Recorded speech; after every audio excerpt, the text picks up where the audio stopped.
ASR news ఛానల్కి స్వాగతం అండి. ఈరోజు న్యూస్ కింద పెన్షన్ బదిలీ ఆప్షన్ అనేది ఓపెన్ అయిందండి.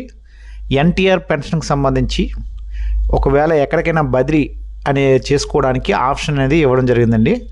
ఆంధ్రప్రదేశ్ రాష్ట్రంలో ఒకే మండలంలోని ఒక సచివాలయం నుంచి మరొక సచివాలయానికి, లేదా ఒకే జిల్లాలోని ఒక మండలం నుంచి మరో మండలానికి, రాష్ట్రంలో ఒక జిల్లా నుండి మరో జిల్లాకు పెన్షన్ ట్రాన్స్ఫర్ చేసుకోవడానికి ఆప్షన్ అనేది ఇవ్వడం జరిగింది.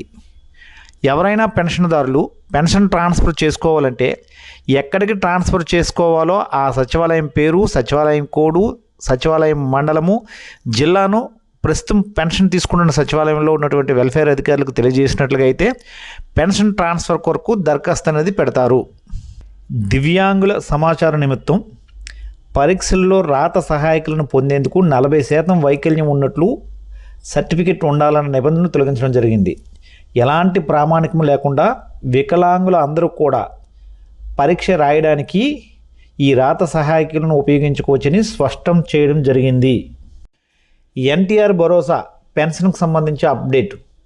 ప్రజెంటు ఎంసీసీ అంటే model code of conduct election code ఉన్నందున కొన్ని డిస్ట్రిక్ట్ వారు స్పౌజ్ పెన్షన్ కొత్తగా ఎంట్రీ చేయడానికి వీల్లేదు. ఎలక్షన్ కోడ్ లేని జిల్లాలలో కొత్తగా స్పౌజ్ పెన్షన్ ఎంట్రీ చేయడానికి అవకాశం ఉంది.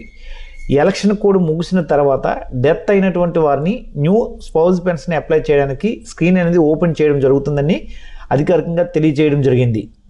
అలాగే ప్రతి నెల ఇస్తున్నటువంటి ఎన్టీఆర్ భరోసా పెన్షన్ అనేది ఉదయం 5 గంటలకే స్టార్ట్ అవుతుంది కదండి. అది ఇప్పుడు ఉదయం 7 గంటలకు పెన్షన్ స్టార్ట్ చేసినట్లుగా గౌరవ సీఎం గారు స్పష్టం చేయడం జరిగింది. ఉదయం 7 గంటలకి పెన్షన్ పంపిణీ మొదలుపెట్టి సాయంత్రం 6లోగా పంపిణీ పూర్తి చేయాలని సూచించారు. పెన్షన్ పంపిణీ సక్రమంగా జరగాలన్నదే తన ఆలోచనని, ఆ పేరుతో అనవసర నిబంధనలతో ఉద్యోగులను ఇబ్బంది పెట్టవలసిన అవసరం లేదని సీఎం అన్నారు. అయితే ఇదే సమయంలో ఇంటి వద్దనే పెన్షన్ అనే విధానం పక్కగా అమలు కావాలని సీఎం సూచించారు. ఇంటి వద్ద కాకుండా పొలంలో కానీ, ఆసుపత్రుల్లో కానీ, ఇతర ప్రాంతాల్లో పెన్షన్ పంపిణీ చేసినట్టు తేలితే వాటికి గల కారణాలు విశ్లేషించాలన్నారు. ప్రజల నుంచి అభ్యంతరం లేనంత వరకు ఇలాంటి చోట్ల వెసులుబాటు కల్పించాలని సీఎం అన్నారు. అయితే పెన్షన్ పంపిణీ విషయంలో ప్రభుత్వ ఉద్యోగులు లబ్ధిదారులతో గౌరవంగా సౌకర్యవంతంగా వ్యవహరించాలని సూచించడం జరిగింది. గతంలో హౌస్ సైట్ పొంది ఉండి ఇల్లు కట్టకపోయిన వారి పరిస్థితి ఏంటంటే చాలామంది ఈ డౌట్ గురించి అడుగుతున్నారండి. అధికారికంగా వారికి సంబంధించి న్యూస్ అయితే హౌసింగ్ డిపార్ట్మెంట్ వాళ్ళు ఇవ్వడం జరిగింది.